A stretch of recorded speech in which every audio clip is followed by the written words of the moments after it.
الحمد للہ وحدہ والصلاة والسلام علی من لا نبی بعد اما بعد۔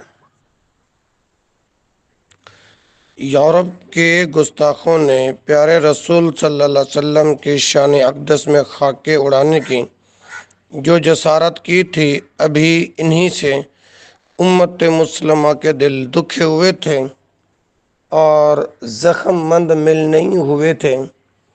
ان گستاخوں نے اپنی ویب سائٹ فیس بک کے ذریعے خاکوں کا مقابلہ رکھ کر ایک بار پھر امت مسلمہ کے کلیجے کو ہاتھ ڈالنے کی جسارت کی۔ ابھی وہ سلسلہ ختم نہیں ہو پایا کہ اسلامی جمہوریہ پاکستان میں ایک ملزمہ کے حوالے سے شان رسالت میں گستاخی کے مجرموں کی معافی کا شور مچایا جانے لگا ہے۔ گورنر پنجاب نے شیخو پورہ کی ایک غیر مسلم خاتون جس پر گستاخی کا الزام تھا کی معافی کی مہم شروع کر دی ہے۔ اس کی سزائے موت کی معافی کا معاملہ اتنا اہم نہ تھا جتنا شان رسالت میں گستاخی کی سزا کو ختم کرنے کی کوششوں کا معاملہ ہے۔ دین بیزار لوگ سرگرم ہو گئے ہیں کہ اس قانون ہی کو ختم کر دیا جائے۔ اگر یہ قانون ختم ہو گیا تو پھر لوگ گستاخوں کو خود سزا دینے لگیں گے۔ یوں خدشہ رہے گا کہ کئی بے گناہ بھی مارے جا سکتے ہیں۔ اس لیے ہمارا مطالبہ ہے کہ سزائے موت میں تبدیلی کر کے مسلمانوں کے دل آزاری اور غضب الہی کو آواز دینے کے بجائے اندراج مقدمہ کا طریقہ کار بدل دیا جائے۔ اور جہاں تک گستاخی کا معاملہ ہے تو ہمارا ایمان ہے کہ دنیا کے گستاخ جتنی چاہیں کوششیں کر لیں، پیارے رسول صلی اللہ علیہ وسلم کی عظمت کی تابناکی میں کوئی فرق نہیں آئے گا۔ چاند پر تھوکا ہوا خود ان کے منہ پر آ گرے گا۔ معاملہ ہے غیرت ایمانی کا کہ نبی کریم صلی اللہ علیہ وسلم کی عظمت و توقیر مسلمان کے ایمان کا بنیادی جزو ہے، اور علماء اسلام دور صحابہ سے لے کر آج تک اس بات پر متفق رہے ہیں کہ آپ صلی اللہ علیہ وسلم کی شان اقدس میں گستاخی کرنے والا آخرت میں سخت عذاب کا سامنا کرنے کے علاوہ اس دنیا میں بھی گردن زدنی ہے۔ خود نبی رحمت صلی اللہ علیہ وسلم نے اپنے اور اسلام کے بے شمار دشمنوں کو خصوصاً فتح مکہ کے موقع پر معاف فرما دینے کے ساتھ ساتھ ان چند بدبختوں کے بارے میں جو نظم و نثر میں آپ صلی اللہ علیہ وسلم کے حجب اور گستاخی کیا کرتے تھے، فرمایا تھا کہ اگر وہ کعبہ کے پردوں سے چمٹے ہوئے بھی ملیں تو بھی انہیں واصل جہنم کیا جائے۔ یہ حکم نعوذ باللہ آپ صلی اللہ علیہ وسلم کی ذاتی انتقام پسندی کی وجہ سے نہ تھا کہ آپ صلی اللہ علیہ وسلم کے بارے میں تو حضرت عائشہ رضی اللہ عنہ اور صحابہ کرام رضوان اللہ علیہ اجمعین کی شہادت موجود ہے کہ آپ صلی اللہ علیہ وسلم نے کبھی بھی کسی سے ذاتی انتقام نہیں لیا، بلکہ اس وجہ سے تھا کہ شاتم رسول صلی اللہ علیہ وسلم دوسروں کے دلوں سے عظمت و توقیر اور رسول صلی اللہ علیہ وسلم گھٹانے کی کوشش کرتا اور ان میں کفر و نفاق کے بیج بوتا ہے۔ اس لیے توہین رسول کو تہذیب و شرافت سے برداشت کر لینا اپنے ایمان سے ہاتھ دھونا اور دوسروں کے ایمان چھین جانے کا راستہ ہموار کرنے کے مترادف ہے۔ نیز ذات رسالت مآب صلی اللہ علیہ وسلم چونکہ ہر زمانے کے مسلمان معاشرہ کا مرکز اور محور ہے، اس لیے جو زبان آپ صلی اللہ علیہ وسلم پر تان کے لیے کھلتی ہے اگر اسے کاٹا نہ جائے، اور جو قلم آپ صلی اللہ علیہ وسلم کی گستاخی کے لیے اٹھتا ہے اگر اسے توڑا نہ جائے تو اسلامی معاشرہ فساد اعتقادی و عملی کا شکار ہو کر رہ جائے گا۔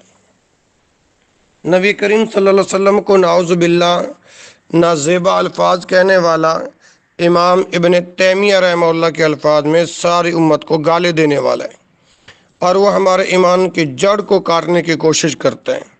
نبی کریم صلی اللہ علیہ وسلم نے اپنے لیے نہیں بلکہ مسلمانوں کا ایمان اور غیرت بچانے کے لیے حج و نگاروں کی گستاخیوں کی پاداش میں ان کا قتل روا رکھا۔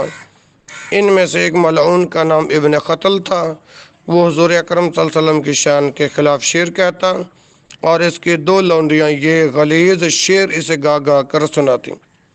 فتح مکہ کے دن وہ حرم مکہ میں پناہ گزین تھا۔ ابو برزہ رضی اللہ عنہ صحابی نے نبی اکرم صلی اللہ علیہ وسلم کے حکم کے مطابق اسے وہیں جہنم رسید کر دیا۔ عام طور پر غزوات اور جنگوں میں آپ صلی اللہ علیہ وسلم کا حکم ہوتا تھا کہ عورتوں اور بچوں کو قتل نہ کیا جائے، لیکن توہین رسول صلی اللہ علیہ وسلم اسلامی شریعت میں اتنا سنگین جرم ہے کہ اس کی مرتکب عورت بھی قابل معافی نہیں۔ چنانچہ آپ صلی اللہ علیہ وسلم نے ابن قتل کی مذکورہ دو لونڈیوں کے علاوہ دو اور عورتوں کے بارے میں بھی جو آپ کے حق میں بد زبانی کی مرتکب تھیں قتل کا حکم جاری کیا تھا۔ اسی طرح مدینہ میں ایک نبینہ صحابی کی چہیتی اور خدمت گزار لونڈی جس سے ان کے بقول ان کے موتیوں جیسے دو بیٹے بھی تھے، رسول اکرم صلی اللہ علیہ وسلم کی شان میں گستاخی اور بد زبانی کا ارتکاب کیا کرتے تھے۔ یہ نبینہ صحابی سے منع کرتے مگر وہ باز نہ آتی۔ ایک شب وہ بد زبانی کر رہی تھی کہ انہوں نے اس کا پیٹ چاک کر دیا۔ جب یہ معاملہ نبی کریم صلی اللہ علیہ وسلم کے سامنے پیش ہوا تو آپ صلی اللہ علیہ وسلم نے فرمایا، لوگوں گواہ رکھو، اس کے خون کا کوئی تاوان یا بدلہ نہیں ہے۔ ابو داؤد اور نسائی میں حدیث موجود ہے۔ جب حضرت عمر رضی اللہ عنہ نے گستاخ رسول صلی اللہ علیہ وسلم کے نبینہ قاتل کے بارے میں پیار سے کہا، دیکھو اس نبینہ نے کتنا بڑا کارنامہ انجام دیے، تو آپ صلی اللہ علیہ وسلم نے فرمایا، اسے اعمیٰ نہ کہو، یعنی نبینہ نہ کہو، بصیر اور بینا کہو، کہ اس کی بصیرت و غیرت ایمانی زندہ و تبندہ ہے۔ اور جب ایک اور گستاخ ملعونہ اسماء بنت مروان کو اس کے ایک اپنے رشتہ دار غیرت مند صحابی نے قتل کیا تو آپ صلی اللہ علیہ وسلم نے فرمایا، لوگوں اگر تم کسی ایسے شخص کی زیارت کرنا چاہتے ہو جو اللہ اور اس کے رسول صلی اللہ علیہ وسلم کی نصرت تو امداد کرنے والا ہے تو میرے اس جان نثار کو دیکھ لو۔ یہ غیرت مند صحابی عمیر بن عدی رضی اللہ عنہ جب اس ملعونہ کے قتل سے فارغ ہوئے تو ان کے قبیلہ کے بعد سرکردہ افراد نے ان سے پوچھا کہ تم نے یہ قتل کیا ہے؟ انہوں نے بلا تعامل کہا ہاں، اور اگر تم سب گستاخی کا وہ جرم کرو جو اس نے کیا تھا تو تم سب کو بھی قتل کر دوں گا۔ الصارم المسلول ابن تیمیہ۔ ایک اور شاتم رسول ملعون یہودی ابو رافع کو اس کی بدگوئی کی سزا دینے کے لیے رسول اکرم صلی اللہ علیہ وسلم نے عبداللہ بن عتیق رضی اللہ عنہ کی سرکردگی میں ایک گروپ بھیجا۔ یہ ملعون ایک محفوظ قلعہ میں رہتا تھا، مگر عبداللہ بن عتیق رضی اللہ عنہ اپنی جان کو خطرہ میں ڈال کر اس کے سر پر جا پہنچے اور اسے واصل جہنم کیا۔ جلدی میں واپسی کے لیے مڑے، اللہ اکبر، تو ایک سیڑھی سے گر کر ان کی ٹانگ ٹوٹ گئی۔ اسے اپنے امامہ سے باندھا اور قلعہ کے دروازہ سے باہر نکل آئے، مگر انتہائی تکلیف کے باوجود وہیں بیٹھ کر اپنے مشن کی تکمیل کی خوشخبری ملنے کا انتظار کرتے رہے۔ جب ابو رافع کی موت کا اعلان سنا اور اطمینان ہوا اور واپس خدمت اقدس میں حاضر ہوئے، آپ صلی اللہ علیہ وسلم نے ساری بات سن کر ٹوٹی ہوئی ٹانگ پر دست شفقت پھیرا تو وہ اس طرح درست ہو گئی جیسے کبھی ٹوٹی ہی نہ تھی۔ یہ بخاری کی روایت ہے۔ ابو افق اور کعب بن اشرف دو اور بدبخت یہودی تھے جو مسلسل نبی کریم صلی اللہ علیہ وسلم کی شان میں گستاخی کرتے۔ ابو افق کو سالم بن عمیر رضی اللہ عنہ نے قتل کیا اور کعب بن اشرف کو آپ صلی اللہ علیہ وسلم کی اجازت اور حکم سے محمد بن مسلمہ نے بخاری مسلم میں یہ بات موجود ہے۔ کعب بن اشرف کو آپ صلی اللہ علیہ وسلم کی اجازت اور حکم سے محمد بن مسلمہ نے جب یہودیوں نے کعب کے قتل کی شکایت کی تو آپ صلی اللہ علیہ وسلم نے فرمایا، اس نے جو تکلیف دہ گستاخیاں کی تھیں اگر تم میں سے کوئی اور کرے گا تو اس کی بھی یہی سزا ہوگی۔ میرے بھائیوں، عہد نبوی صلی اللہ علیہ وسلم میں شاتمان رسول صلی اللہ علیہ وسلم کے بھیانک انجام کی ان متعدد مثالوں کے پیش نظر ہر دور کے مسلمان علماء کا فتویٰ یہی رہا کہ نبی اکرم صلی اللہ علیہ وسلم کی شان میں گستاخی کرنے والے کی سزا قتل ہے۔ موجودہ حالات میں بھی عالم اسلام کے عالمی و روحانی مرکز سعودی عرب کے مفتی اعظم کے علاوہ متعدد مسلمان ملکوں کے عالی مرتبت علماء نے بھی شاتم رسول کے قتل کا فتویٰ دیا۔ یہی صحیح ہے کہ شاتم رسول جب معاشرے میں اپنی گندگی پھیلا چکے تو قتل کے سوا اس کا کوئی علاج نہیں ہے۔ سچی توبہ کرنے سے وہ آخرت کی سزا سے بچ سکتا ہے، مگر دنیا میں بہرحال اسے اپنی جان سے ہاتھ دھونا ہی پڑیں گے۔ میرے بھائیوں، یہ کس قدر افسوسناک، غمناک اور شرمناک بات ہے کہ ڈنمارک کے روزنامہ جیلنڈر پوسٹن نے نبی اکرم صلی اللہ علیہ وسلم کی ذات اقدس کے بارے میں گستاخانہ اور توہین امیز خاکے شائع کی، جس سے مسلم امہ کی نہایت دل آزاری ہوئی اور ان کے دل زخمی ہوئے۔ اخبار کی اس گستاخانہ اور ناپاک جسارت کی جس قدر بھی مذمت کی جائے کم ہے۔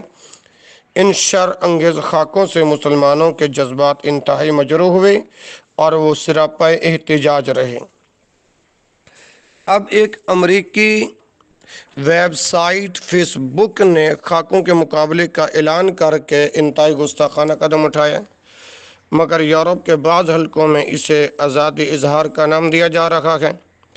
آزادی اظہار کا یہ مطلب ہرگز نہیں کہ مسلمانوں کے دل آزاری کی جائیں اور ان کے دینی جذبات سے کھیلا جائے۔ آزادی اظہار کوئی بے لگام شے نہیں، بلکہ وہ بھی اپنے اصول و ضوابط رکھتی ہے جو کسی کے دل آزاری کی اجازت نہیں دیتی۔ مسلمان دین اسلام کے پیروکار ہیں، وہ تو امن کا داعی، عدل و انصاف کا پیمبر، اقلیتوں کا محافظ اور انسانیت کا محسن ہے۔ کائنات شاہد ہے کہ جب چار دانگ عالم میں اسلام کا پھریرا لہرا رہا تھا تو ہر طرف بہاروں کا سما تھا۔ مسلم اور غیر مسلم کو یکساں انصاف اور بنیادی حقوق حاصل تھے۔ آج امریکہ جو دنیا کا تھانے دار بنا ہوا ہے، اس کا حال یہ ہے کہ فرنگ کے رگ جاں پنجہ یہود میں ہے۔ اس نے مسلمانوں کا جینا دو بھر کر رکھا ہے۔ ایسے حالات میں مسلمانوں کو اپنے مستقبل کے لیے کوئی مؤثر عمل تیار کرنا چاہیے تاکہ اسلام، ناموس رسالت صلی اللہ علیہ وسلم اور مسلمانوں کا تحفظ ہو سکے اور ایک بار پھر دنیا میں امن و سکون، عدل و انصاف کا دورہ ہو جائے۔ عالم کفر کو معلوم ہونا چاہیے کہ ناموس رسالت صلی اللہ علیہ وسلم کا تحفظ مسلمانوں کے دین و ایمان کا مسئلہ ہے۔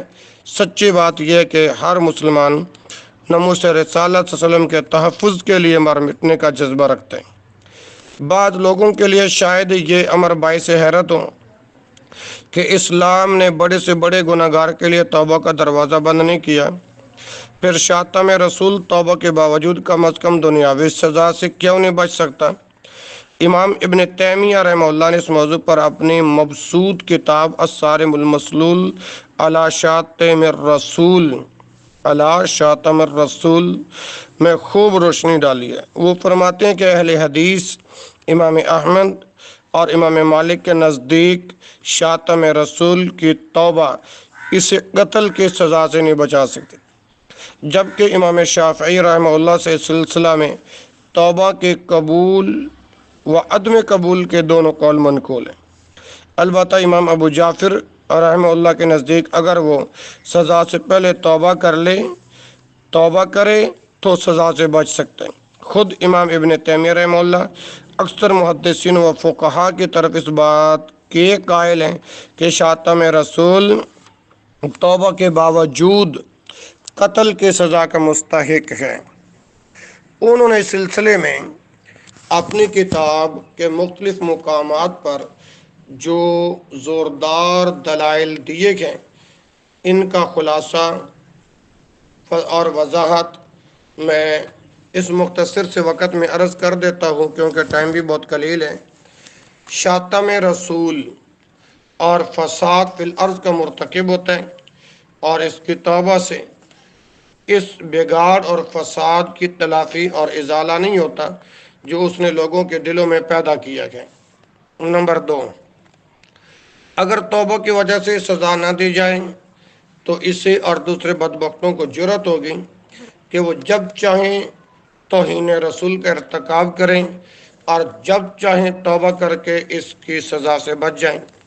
اس طرح غیروں کو موقع ملے گا کہ وہ مسلمانوں کی غیرت ایمانی کو بازیچہ اطفال بنا لیں۔ نمبر 3، نبی کریم صلی اللہ علیہ وسلم کی گستاخی کے جرم کا تعلق حقوق اللہ سے بھی ہے اور حقوق العباد سے بھی۔ حقوق اللہ تو اللہ چاہے خود معاف کر دیتے مگر حقوق العباد میں زیادتی اس وقت تک معاف نہیں ہوتی جب تک متعلقہ مظلوم اسے معاف نہ کرے۔ نبی اکرم صلی اللہ علیہ وسلم اپنی حیات مبارکہ میں اگر کسی کا یہ جرم معاف کرنا چاہتے تو کر سکتے تھے مگر اب اس کی کوئی صورت نہیں۔ امت مسلمہ یا مسلمان حاکم آپ صلی اللہ علیہ وسلم کی طرف سے نیابتاً اس جرم کو معاف کرنے کا حق نہیں رکھتے۔ نمبر 4، قتل، زنا اور سرقہ جیسے جرائم یعنی چوری جیسے جرائم کے بارے میں بھی اصول یہی ہے کہ ان کا مجرم سچی توبہ کرنے سے آخرت کی سزا سے بچ سکتے ہیں مگر دنیاوی سزا سے نہیں۔ یہ ممکن نہیں کہ قاتل، زانی یا چور گرفتار ہو جائے اور کہے کہ میں نے جرم تو کیا تھا مگر اب توبہ کر لیے تو اسے چھوڑ دیا جائے۔ اسی طرح شاتم رسول بھی ارتکاب جرم کے بعد توبہ کا اظہار کرے تو دنیاوی سزا سے نہیں بچ سکتا اور اس جرم کا مذکورہ جرائم سے بدتر اور زیادہ سنگین ہے۔ ان دلائل کے پیش نظر درست بات یہی ہے کہ شاتم رسول کی سزا قتل ہے اور اس کی سچی یا جھوٹی توبہ اسے اس سزا سے نہیں بچا سکتی۔ اس سلسلہ میں مسلمانوں کو مغرب اور اس کے نام نہاد تہذیبی اقدار سے مرعوب ہو کر اپنے موقف میں کسی طرح کی لچک پیدا نہیں کرنی چاہیے۔